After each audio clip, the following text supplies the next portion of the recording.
With the news around the electoral bond, State Bank of India has filed a compliance affidavit before the Supreme Court stating that all details have now been given to the Election Commission of India and nothing has been withheld. So this is the latest news coming in. The Supreme Court, the SBI submitting that compliance affidavit after it had earlier furnished all the details to the Supreme Court following the rap from the Apex Court of not making those disclosures as to who had purchased those electoral bonds and who had also taken the electoral bonds into their profits.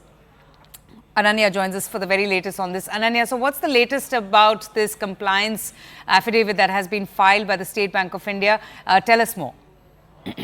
Well, definitely, the State Bank of India, who had been facing the heat at the Supreme Court with regards to the disclosure of data, has now finally, in its second compliance affidavit before the top court of the country, has said that all data regarding electoral bond, which was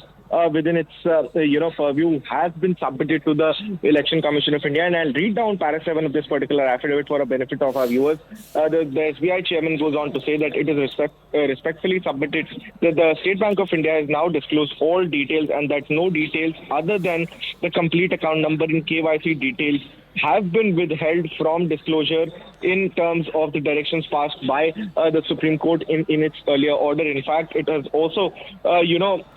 given a particular format in which this particular data has now been given to the Election Commission of India, and that data would then be uploaded by the Election Commission of India. Does that data include that unique code on which each bond will directly match the donors to the recipient parties? Has that information been also given now to the Supreme Court of India? Well, the details of the purchaser would, a table has been given where serial number, URN number, journal detail, in fact, date of purchase, date of expiry of those particular bond, name of the purchaser, the prefix, bond number, and, in fact, denomination by which this particular in which these particular bonds were bought will have been given out in a table, and the other table gives, the details of redemption by political parties, which again includes the date of encashment, the serial number, the name of the political party, the last 4 digits of the account number, the prefix, the bond number, and in fact, because the bond numbers would be there, there would be a chance that, the matching of this particular data can actually happen, and very, very clearly and categorically now no detail remains